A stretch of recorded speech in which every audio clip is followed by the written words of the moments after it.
सावित्री जी के दो बेटे थे। बड़ा बेटा एक प्राइवेट नौकरी करता था और छोटा बेटा एक सरकारी अफसर था। सावित्री जी और उनके पति की नज़र में उनका बड़ा बेटा किसी लायक नहीं था और छोटा बेटा लायक था, क्योंकि उसने एक सरकारी नौकरी प्राप्त कर ली थी, वह भी ऊंची रैंक की। इसलिए जिस दिन से दोनों बेटों की नौकरी लगी थी, सावित्री जी और उनके पति का झुकाव अपने छोटे बेटे की ओर ज़्यादा था। उनके मन में यह बात बैठ गई थी कि उनका छोटा बेटा ही उनके काम आएगा। बड़ा बेटा तो एक प्राइवेट नौकरी करता है, वह किसी लायक नहीं। उन्हें इस बात पर थोड़ी भी शर्म नहीं आती थी कि वह खुल्लम खुल्ला दोनों बेटों में भेदभाव करते थे। सावित्री देवी और उनके पति हर वक्त सिर्फ और सिर्फ अपने छोटे बेटे की तारीफ में लगे रहते। वह जहाँ भी जाते या जो कोई भी उनके घर आता, हर वक्त बस छोटे बेटे का गुणगान करते रहते, बड़े बेटे का कभी जिक्र भी नहीं करते। यहाँ तक कि कभी कभी मोहल्ले वाले और रिश्तेदार भी बोल देते कि आप लोगों की बातों से साफ पता चलता है कि आप लोगों का झुकाव अपने छोटे बेटे की तरफ ज़्यादा है। यह गलत है। जब आपके दो बेटे हैं तो दोनों को बराबर प्यार दीजिए। दोनों अपना कमा और खा रहे हैं, उससे आप लोगों को क्या मतलब होना चाहिए। आप तो यह सोचिए कि दोनों अपने पैरों पर खड़े हैं। पर उन्हें इन बातों से कोई फर्क नहीं पड़ता था। सावित्री देवी और उनके पति अपने छोटे बेटे के प्यार में इतने ज़्यादा पागल हो चुके थे कि उन्हें लगता था बस छोटे बेटे की शादी ही पहले कर दी जाए, क्योंकि छोटा बेटा बहू ही उन्हें स्वर्ग के दर्शन करा सकते हैं, क्योंकि वह एक सरकारी अफसर था ना। और बड़ा बेटा तो उनकी नज़र में कुछ था ही नहीं। लेकिन कुछ समाज के भी नियम कानून और कुछ रिश्तेदारों के दबाव के कारण उन्हें अपने बड़े बेटे की शादी करनी पड़ी। बड़ा बेटा हर मामले में छोटे बेटे से 20 था। देखने सुनने में वह छोटे बेटे से कहीं ज़्यादा स्मार्ट था। रंग भी उसका छोटे बेटे की अपेक्षा बहुत ज़्यादा गोरा था और बात व्यवहार में भी छोटा भाई उसके आगे नहीं टिकता था, क्योंकि वह बहुत ही ज़्यादा घमंडी और बदतमीज़ था। बड़ा बेटा भले ही एक प्राइवेट नौकरी करता था, पर ऐसा नहीं था कि उसकी तनख्वाह कम थी। यह बस माँ बाप का वहम था। और हाँ, यह ज़रूर था कि छोटा बेटा सरकारी अफसर था, तो उसकी तनख्वाह उनके बड़े बेटे से ज़्यादा थी और रौब भी ज़्यादा था। और इसी बात का माँ बाप को घमंड हो गया था। उन्होंने यह कभी नहीं देखा कि उनका छोटा बेटा कितना बदतमीज़ होता जा रहा है और साथ ही साथ चरित्रहीन भी होता जा रहा है। उन्हें बहुत अच्छे से पता था कि उनका छोटा बेटा जहाँ पर रहता है, वहाँ उसने एक नौकरानी रखी हुई है जिसके साथ उसके नाजायज़ संबंध हैं। खैर, उन्होंने बड़े बेटे की शादी कर दी और बड़ी बहू के रूप में सुमन उनके घर आई। सुमन भी बहुत ही अच्छी पढ़ी लिखी समझदार लड़की थी, पर उसके सास ससुर की नज़र में उसकी कोई कीमत नहीं थी, क्योंकि उनके लिए तो उनका बेटा ही कोई मायने नहीं रखता था। तो फिर बहू क्या मायने रखती। सिर्फ और सिर्फ उनका छोटा बेटा ही उनके लिए मायने रखता था। यह बात उसकी समझ में कुछ ही दिनों में आ गई थी। दोनों भाई एक ही शहर में नौकरी करते थे, लेकिन फिर भी छोटा भाई कभी भी बड़े भाई से कोई मतलब नहीं रखता था, क्योंकि उसकी अपनी एक अलग दुनिया थी और उसे बहुत अच्छे से पता था कि बड़े भाई को वह दुनिया पसंद नहीं आएगी, क्योंकि बड़ा भाई उसकी तरह बदतमीज़ नहीं था। शादी के बाद जब तक सुबह ससुराल में रही, उसने देखा कि दिन भर उसके सास ससुर बस अपने छोटे बेटे का राग अलापते रहते हैं। कभी भी बड़े बेटे के बारे में कुछ नहीं बोलते, ना ही बड़ी बहू के बारे में। उनकी नज़र में बड़े बेटे बहू कुछ भी नहीं थे। उसके सास ससुर हर वक्त बोलते रहते थे, बस अब तो जल्दी से छोटी बहू आ जाए तो हम गंगा नहा लें। हमारी छोटी बहू तो हमें पलकों पर बिठा कर रखेगी।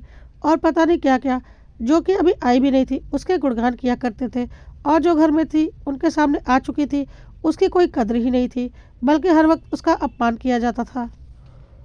सुमन शादी के बाद करीब 2 महीने तक अपने ससुराल में रही, लेकिन सास ससुर का व्यवहार बहुत ही खराब था। वह उसे ताने मारते थे और उसके पति की भी बेइज्जती करते थे, जो कि सुमन को किसी भी तरह से बर्दाश्त नहीं था। कभी कभी सुमन भी पलट कर जवाब दे दिया करती थी। खैर, 2 महीनों के बाद वह अपने पति के पास चली गई और हम इन सब चीज़ों से उसे छुटकारा मिल गया, क्योंकि उसका पति स्वभाव का बहुत ही अच्छा था और उसका बहुत ख्याल रखता था। उसको अपने पति के पास जाकर उसने पूछा कि उसके माँ बाप ऐसा क्यों करते हैं जबकि तुम इतने अच्छे हो। तो उसके पति ने बताया, क्योंकि वह एक प्राइवेट नौकरी करता है इसलिए। तो सुमन ने बोला, प्राइवेट नौकरी करता है उससे क्या मतलब? क्या तुम कमा नहीं रहे हो? क्या अपना और अपनी बीवी का खर्चा नहीं चला रहे हो? मुझे तो तुमने किसी चीज़ के लिए कोई कमी नहीं छोड़ी। अच्छी खासी तनख्वाह है तुम्हारी। क्या यह ज़रूरी तो नहीं कि हर कोई बड़ी सरकारी नौकरी ही करे? इस तरह की बातें तो सोचना ही पागलपन है। तो उसके पति ने बोला, छोड़ो, हम क्या ही कर सकते हैं, यह तो मम्मी पापा की सोच है।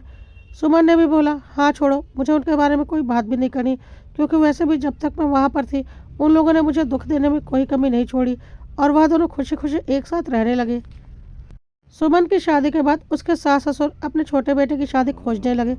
उनके हिसाब से उनका छोटा बेटा तो हीरा था और उसके लिए हीरा बहू ही होनी चाहिए थे, जो कि हर तरह से सर्वगुण संपन्न हो और उसके साथ ही बहुत सारा दहेज भी लेकर आए। इस तरह से बड़े बेटे की शादी को लगभग 5 साल बीत गए, लेकिन उसके माँ-बाप को छोटी बहू नहीं मिल पाई, क्योंकि उन्हें अपने हीरे बेटे के लिए कोई लड़की पसंद ही नहीं आ रही थी। आखिरकार जब उन्हें ऐसा लगा कि अब कहीं ऐसा ना हो कि उनका हीरा बेटा कोयला में बदल जाए, तो उन्होंने समझौता करके एक जगह शादी कर ली और छोटी बहू घर में आ गई। और आते ही उसने जान लिया कि वह और उसका पति ही सास-ससुर के लिए सब कुछ है। छोटी बहू नताशा ने सोचा, यह तो बहुत अच्छी बात हुई।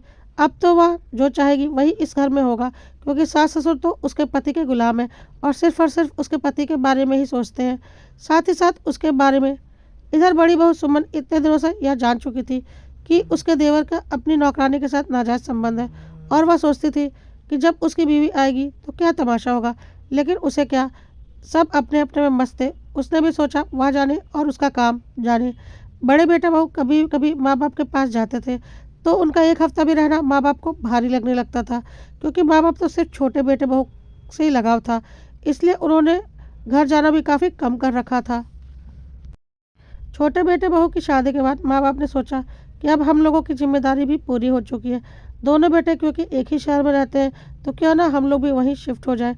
अभी तक दोनों बेटों ने अपना अलग घर नहीं खरीदा था, तो माँ-बाप ने यह सुझाव दिया कि एक काम करते हैं, इस घर पर ताला लगाकर छोड़ देते हैं, कभी-कभार आया करेंगे और कुछ खेत बेचकर एक बड़ा-सा घर शहर में ले लेते हैं, जहाँ तीनों एक साथ रह लेंगे। उसके बाद सुमन के सास-ससुर ने कुछ खेत बेचे और एक बहुत बड़ा घर उस शहर में ले लिया, जहाँ दोनों बेटे नौकरी करते थे, और फिर वहाँ पे उनके दोनों बेटे-बहू एक ही घर में साथ-साथ रहने लगे। अब एक घर में रहना था, तो वाद-विवाद तो होना ही था। अब सुमन और उसकी देवरानी में अक्सर वाद-विवाद हो जाता था, क्योंकि सास का झुकाव छोटी बहू की ओर ज़्यादा था और सास-ससुर उसी का साथ देते थे, तो सुमन अकेली पड़ जाती थी। सुमन का एक बच्चा भी था, जिसे उसे देखना होता था। सास-ससुर चाहते थे कि सुमन घर भी सँभाल ले, जो कि संभव नहीं था। सुमन ने बोला, इससे तो अच्छा हम अकेले रहते थे, इतनी टेंशन तो नहीं थी। तो सास-ससुर ने बोला, क्यों नहीं अकेले रहते हो, कोई ज़िम्मेदारी मत लो। सुमन ने बोला, ज़िम्मेदारी मैं नहीं लेती या आप लोग नहीं लेते? क्या आपने कभी अपने पोते को 2 मिनट के लिए भी खिलाया है? और देवरानी हर वक्त सुमन के ऊपर हावी रहती थी, क्योंकि सास-ससुर उसके साथ रहते थे। और इसके कुछ वक्त के बाद देवरानी भी गर्भवती हो गई। जब से देवरानी गर्भवती हुई थी, उसकी तबीयत ठीक नहीं रहती थी, इसलिए सुमन की ज़िम्मेदारी और भी ज़्यादा बढ़ चुकी थी। सुमन को यह बात भी बहुत अच्छे से समझ में आ चुकी थी कि सास-ससुर ने जानबूझकर एक घर में दोनों को रखा है, ताकि उनके छोटे बहू की खातिरदारी होती रहे। क्योंकि जब सुमन गर्भवती थी, तब तो किसी ने उसे नहीं पूछा, उसके माता-पिता ने ही सब कुछ किया था, और अब जब छोटी बहू गर्भवती है, तो उसे सिर पर बिठाकर रखा जा रहा है, और उसकी नौकरगिरी करने के लिए सुमन तो थी ही। सुमन को यह सब सोचकर बहुत गुस्सा आता था। खैर, जब से छोटी बहू गर्भवती हुई थी, उसका पति घर पर कम ही वक्त बिताता था और अपनी नौकरानी के साथ ज़्यादा वक्त बिताता था, जिसको कि उसने एक अलग घर में रखा हुआ था। छोटी बहू को शक होने लगा, और एक दिन उसे पता चल गया कि उसके पति की उसकी नौकरानी के साथ नाजायज़ संबंध है, जो कि बड़ी बहू पहले से ही जानती थी, और उसके साथ सास-ससुर भी जानते थे। अब तो घर में बहुत बड़ा हंगामा हुआ। उसने अपने माता-पिता को बुला लिया और काफ़ी तमाशा हुआ। उसके माता-पिता ने 2-4 बातें बड़े बेटे को भी सुना दी, तो सुमन ने बहुत ज़ोर से बोला, आपकी हिम्मत कैसे हुई मेरे पति को कुछ भी बोलने की? आपका दामाद क्या करता है, या आपकी बेटी दामाद जाने और आपके समधी जाने, हमें इससे कोई लेना देना नहीं, समझे? आपका दामाद कोई दूध पीता बच्चा नहीं है कि उसे पता नहीं क्या सही है और क्या गलत, और ना ही हमसे वह सब कुछ बता कर करता है, ना ही हमने उसका ठेका लिया हुआ है। कोई भाई किसी भाई की गलती के लिए जिम्मेदार नहीं होता। वह तो हमसे बात तक नहीं करता। तो खबरदार, जो आपने अपने दामाद की बदतमीजी के लिए मेरे पति को कुछ भी बोला, क्या मेरे पति से पूछकर अपनी बेटी की शादी की थी? और अब तक तो आपकी बेटी बहुत महारानी बनी फिरती थी अपने पति के रौब में, अब क्या हुआ? खैर, जैसे तैसे करके वह मामला नौकरानी को कुछ पैसे देकर ख़त्म किया गया, मगर इतनी बेइज्जती होने के बाद भी सास-ससुर की नज़र में छोटा बेटा बहू ही हीरा थे, और ऊपर से वह गर्भवती भी थी, उनके कुल का असली वारिस जो आने वाला था, क्योंकि बड़े बेटे बहू की औलाद तो उनके लिए कोई मायने रखती नहीं थी। ऊपर से सुमन घर की नौकरानी बन चुकी थी, क्योंकि छोटी बहू को तो दिन भर आराम करना होता था, और ऊपर से उसकी फरमाइशें और सास-ससुर के ताने। सुमन को भी अपना घर परिवार और बच्चा देखना पड़ता था, इसलिए सुमन ने बोला, अब मैं इस घर में नहीं रह सकती, मैं जैसे पहले रहती थी वैसे ही रहूँगी। सुमन की सास ने बोला, ठीक है, तो फिर जा और रह किराए के घर में। तो सुमन ने बोला, अरे वाह, मैं किराए के घर में क्यों रहूँगी? यह क्या किसी और के पैसों से खरीदा गया है? जी नहीं, यह घर पुश्तैनी खेतों को बेचकर खरीदा गया है, जिसमें मेरे और मेरे पति का भी बराबर का हिस्सा है। बहुत सुन ली आप लोगों की। अब आप लोगों की बकवास और नहीं सुनूंगी। इस घर में 2 फ्लोर है। एक फ्लोर अपने किराए पर लगा कर रखा हुआ है। मैं कल ही उसे खाली करवाती हूँ। मेरा परिवार उसमें रहेगा। तो सुमन की देवरानी चिल्लाने लगी, ऐसे कैसे तुम एक फ्लोर पर कब्जा कर लोगी? तो सुमन ने बोला, क्यों? दूसरा फ्लोर तो तुम्हारा है ना? क्या पूरा घर तुम ही रखोगी? सुमन की सास ने बोला, ऐसे कैसे तुम एक फ्लोर ले लोगी मेरे रहते? अभी इस घर की मालकिन मैं हूँ। तो सुमन ने बोला, आप इस गुमान में मत रहिएगा कि अब तक आपकी बकवास सुनी है तो आगे भी सुनती ही रहूँगी। हाँ, पहले जिस घर में मैं रहती थी वह आप लोगों का बनाया हुआ था, उस पर आप लोगों का हक था। पर यह घर तो आपने पुश्तैनी खेतों को बेच कर लिया है, और भले ही अपने नाम पर लिया है, पर फिर भी हम लोगों का इस पर बराबर का हक है। देखती हूँ कैसे आप लोग मुझे यहाँ से निकाल देती हैं। मैं किसी भी किराए के घर में नहीं जाने वाली। भगवान से डरिए, 2 बेटों में इतना भेदभाव करेंगी तो भगवान को कल को क्या मुँह दिखाएंगे आप लोग? सुमन ने जब से घर के नीचे वाले फ्लोर में रहने की बात की थी, तब से घर में बहुत बड़ा हंगामा मचा हुआ था। सुमन के पति ने बोला, चलो हम फिर से किराए के घर में चलते हैं। सुमन ने बोला, नहीं, हर बार हमने अपना हक छोड़ा है, पर अब और नहीं। जितना हक तुम्हारे भाई का है उतना ही हक तुम्हारा भी है, पर तुम्हें नहीं मिलता क्योंकि तुमने कभी अपने हक के लिए आवाज़ नहीं उठाई। पर अब यह सोचो कि तुम्हारा बेटा भी है, अपना हक तो तुमने खोया है। क्या अब अपने बेटे का हक भी तुम छोड़ोगी और तुम्हारे छोटे भाई के बच्चे ऐश करेंगे? ऐसा मैं नहीं होने दूंगी। सुमन के सास ससुर को समझ में आ चुका था कि सुमन अब झुकने वाली नहीं और अपना हक लेकर रहेगी। सुमन की देवरानी ने बोला, और मम्मी पापा, उनको मेरे सर पर डाल जाओगी? क्या सिर्फ मेरी जिम्मेदारी है? तो सुमन ने बोला, नहीं, बिल्कुल नहीं। मम्मी पापा हमारे साथ रहेंगे और जीवन भर रहेंगे। मैंने कभी भी नहीं बोला कि मैं उनकी जिम्मेदारी नहीं उठाऊंगी, लेकिन मुझे बहुत अच्छे से पता है कि अभी तुम गर्भवती हो और तुम्हें मम्मी पापा की ज़रूरत है, तो तुम उन्हें किसी भी कीमत पर मेरे साथ आने नहीं दोगी। और उसके बाद तुम्हारा बच्चा होगा, और कम से कम जब तक वह 5-6 साल का नहीं हो जाएगा, तब तक तुम्हें मम्मी पापा की ज़रूरत रहेगी। तब तक भी तुम उन्हें मेरे पास नहीं आने दोगी। पर हाँ, उसके बाद तुम्हें उनकी ज़रूरत नहीं रहेगी, तो तुम हमेशा के लिए उन्हें मेरे पास छोड़ जाओगी। लेकिन मुझे इससे कोई दिक्कत नहीं। सुमन ने बोला, आप लोग चाहे तो मेरे साथ रह सकते हैं, मुझे कोई दिक्कत नहीं, लेकिन अब मैं आपके छोटे बेटे और बहू की जिम्मेदारी नहीं उठाने वाली।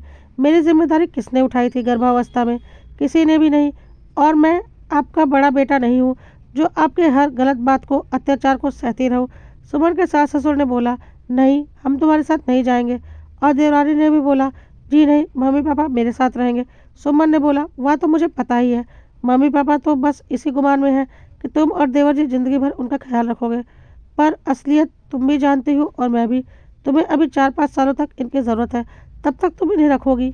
उसके बाद दूध से मक्खी की तरह निकाल कर फेंक दोगी और इनका सारा गुमान धरती पर आ गिरेगा। खैर, सुमन अपने पति के साथ नीचे वाले फ्लोर पर शिफ्ट हो गई। उधर देवरानी ने भी एक पुत्र को जन्म दिया। सास ससुर के लिए उनके कुल का असली वारिस आ चुका था और वह दोनों उस बच्चे को बहुत प्यार करते थे। सुमन के बच्चे की ओर उनका ध्यान बिल्कुल नहीं जाता था और उनका झुकाव देवरानी के बच्चे की ओर अधिक था। सुमन का बेटा अगर गलती से भी ऊपर चला जाता तो वह लोग तुरंत उसे नीचे भेज देते और बोलते, तू हमारे साथ नहीं खेल सकता क्योंकि यह बहुत अमीर बाप का बेटा है और उसके कपड़े और खिलौने तेरे कपड़े और खिलौने से बहुत महंगे हैं। तेरी औकात नहीं है इसके साथ खेलने की, और यह बहुत ही बड़े स्कूल में भी जाएगा। पैसों की बहुत गर्मी चढ़ चुकी थी सुमन के देवर देवरानी और माँ बाप पर। ऐसा नहीं था कि सुमन गरीब थी, उसका पति भी अच्छा खासा कमाता था, कोई कमी नहीं थी उसे। पर हाँ, देवर की जितनी कमाई नहीं थी। यह सब बातें सुनते सुनते सुमन को एक दिन बहुत गुस्सा आया और उसने जोर से चिल्लाया, खबरदार, जो अपने पैसों की गर्मी मेरे बेटे को दिखाई। मेरे बेटे को किसी बात की कोई कमी नहीं है। उसका बाप उसकी हर ख्वाहिश पूरी करता है, और यदि तुम लोगों के पास ज़्यादा पैसे हो गए हैं तो अपने बेटे को पैसे ही खिलाओ। और कैसे दादा दादी हैं आप लोग, शर्म नहीं आती दोनों पोतों में भेदभाव करते हुए? क्यों अपने कर्म को इतना बिगाड़ रहे हो कि मरने के बाद भी आप लोगों को मुक्ति ना मिले? भगवान से तो डरिए। लेकिन वह लोग पैसों के गुमान में इतने ज़्यादा अंधे हो चुके थे कि उन लोगों को कुछ भी नहीं दिख रहा था, और देवरानी तो चालाक थे ही। उन लोगों ने इस बीच चुपके से सास ससुर का पुराना वाला मकान भी भिजवा दिया और उन पैसों से इसी शहर में अपने लिए एक और बड़ा सा घर ले लिया। देवर देवरानी सास ससुर को सुमन के पास भेज देना चाहते थे, पर वह इतने चालाक थे कि उन्हें लगता था अभी इनके पास बैंक में अच्छे खासे पैसे पड़े हैं, पहले वह भी निकलवा लेते हैं, तभी इन्हें किनारे करेंगे। इसी लालच में उन लोगों ने उन्हें अपने पास रखा हुआ था और लगातार सुमन और उसके पति के खिलाफ भड़काते भी रहते थे। सुमन ने समझ लिया था कि सब कुछ होते हुए भी उसके सास ससुर हमेशा उसके और उसके पति और बच्चे की बेइज्जती ही करते रहेंगे, सिर्फ और सिर्फ इस वजह से कि उसके पति की कमाई उसके देवर जितनी ज़्यादा नहीं है। पर अब वह पैसों का जवाब पैसों से देगी और उसने कुछ काम करने की सोची, क्योंकि उसका बेटा भी अब बड़ा हो गया था। सुमन बचपन से ही पढ़ने में बहुत तेज और कुशाग्र बुद्धि थी और शादी से पहले वह 9 से लेकर 12वीं तक के बच्चों को ट्यूशन पढ़ाया करती थी। उसने सोचा काफ़ी वक्त हो गया है, लेकिन ऐसा नहीं है कि अब मैं नहीं पढ़ा पाऊंगी। उसने अगल बगल के बच्चों से किताबें लेकर थोड़ी बहुत प्रैक्टिस की और अपना कोचिंग सेंटर शुरू किया, जिसमें वह 9वीं से लेकर 12वीं तक के बच्चों को कोचिंग पढ़ाने लगी।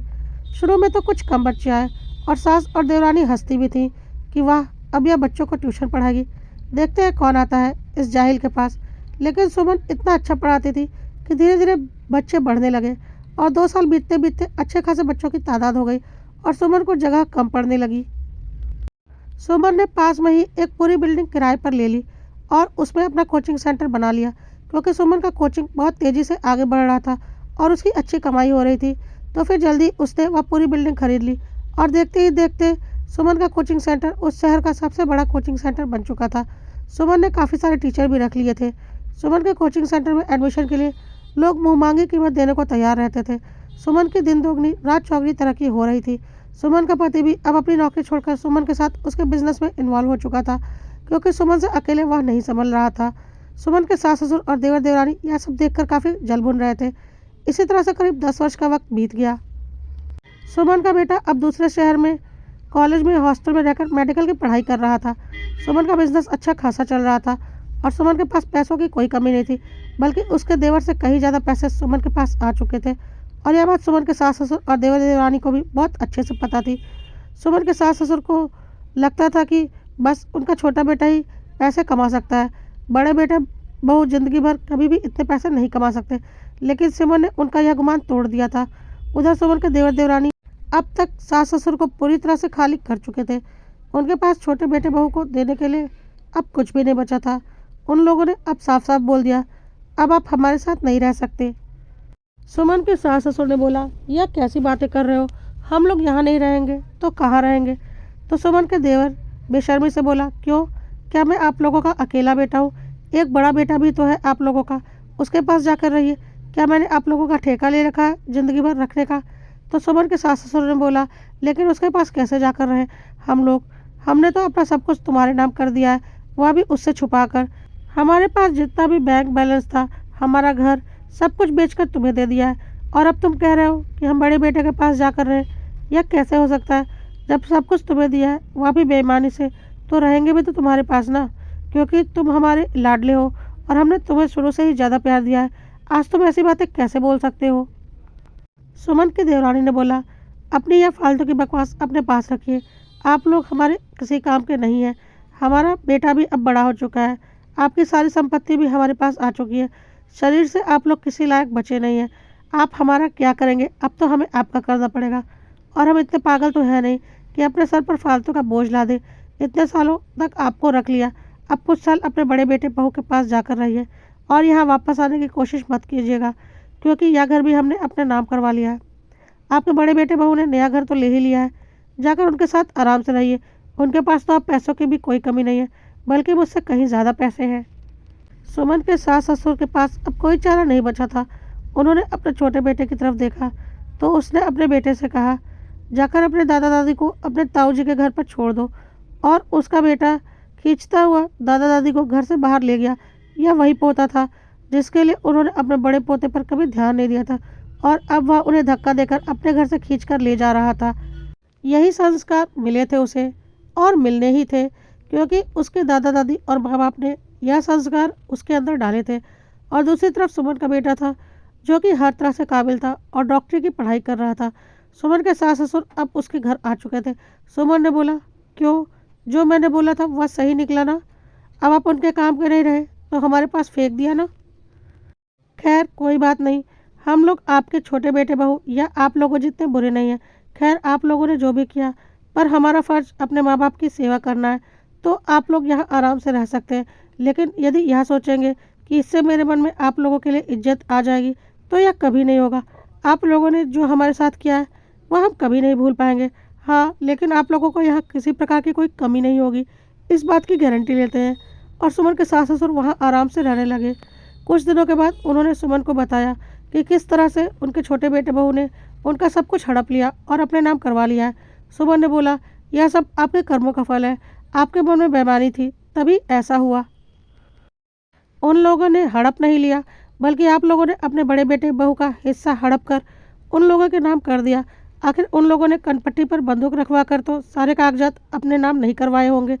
आप लोगों ने अपनी मर्जी से ही किए होंगे। आप लोगों ने एक बार भी यह नहीं सोचा होगा कि इस पर आपके बड़े बेटे बहू का भी बराबर का हक है।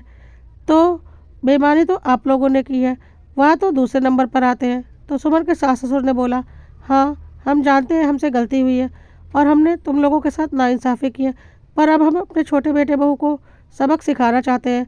तो सुमन ने बोला, वह आप जानिए, मुझे उससे कोई भी लेना देना नहीं, क्योंकि बेईमानी शुरू से आप लोगों के मन में थी और आप लोगों ने शुरू से ही दोनों बेटों में भेदभाव किया है। लेकिन हाँ, जो कुछ आप लोगों ने बेईमानी से उन लोगों के नाम कर दिया है, उस पर मेरे परिवार का भी बराबर का हक है और मैं मेरे बेटे का हक छीनने नहीं दूंगी। भले ही आज मेरे पास बहुत संपत्ति है, फिर भी मैं मेरे बेटे को उसका हक दिलाकर रहूंगी और उसे उसका हक मिलेगा।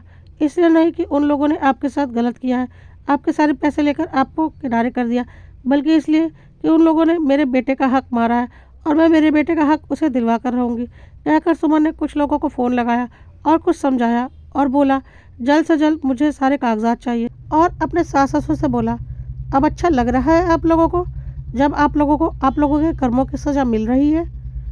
कुछ दिनों के बाद सुमन ने सारे इंतजाम करके अपने देवर के घर की ओर रुख किया। वहां जाकर बोला, चुपचाप से जितनी संपत्ति और पैसे अकेले हड़प कर रखे हैं उसे चुपचाप मम्मी पापा के नाम पर वापस करो, नहीं तो तुम्हें पता नहीं मैं क्या कर सकती हूँ। तो सुमन के देवर ने अपना रौब दिखाया, अच्छा, आपको पता भी है मैं किस ओहदे पर काम करता हूँ। तो सुमन ने बोला, हाँ, बहुत अच्छे से पता है और उसका पूरा इंतज़ाम करके आई हूँ। आज तक जितनी भी बेईमानियाँ की हैं आपने ओहदे पर रहते हुए और जितने भी लोगों से नाजायज़ तरीके से पैसे लेकर उनका काम किया है और आय से बहुत अधिक संपत्ति जमा की है, उन सब का हिसाब लेकर आई हूँ। तो या तो अब सब कुछ वापस करो या तो फिर जेल जाने के लिए तैयार रहो। और हाँ, अब मेरी पहुँच भी बहुत ऊँची हो चुकी है, इतना तो तुम्हें पता ही होगा, तो सोच लो क्या करना है। सुमन ने अपने देवर के सामने कुछ कागजात रख दिए, जिन्हें देखकर उसके देवर के चेहरे पर पसीना आने लगा और उसने चुपचाप समझौता कर लेने में ही अपनी भलाई समझी। और जितना कुछ भी उसने अपने माँ बाप से बेईमानी से हड़पा था या माँ बाप ने जानबूझकर उसके नाम किया था, वह सब कुछ उसने कुछ दिनों में ही माँ बाप के नाम पर वापस कर दिया। अब सुमन के पति ने अपने माँ बाप से बोला, मैंने आज तक आप लोगों को कुछ नहीं बोला क्योंकि मैं सही वक्त का इंतज़ार कर रहा था और अब वह सही वक्त आ चुका है। आप लोगों ने पूरा जीवन मेरे साथ नाइंसाफ़ी की है, साथ ही साथ मेरे बीवी और बच्चों के साथ भी। लेकिन हम ऐसा नहीं करेंगे क्योंकि हम आपके जैसे नहीं हैं। आप पूरे सम्मान से हमारे साथ यहाँ पर रहेंगे और यह आपका घर है, लेकिन मैं और मेरा परिवार आपको कभी माँ बाप का वह दर्जा नहीं दे पाएंगे जो आपको मिलना चाहिए। और क्यों, यह आप अच्छे से जानते हैं।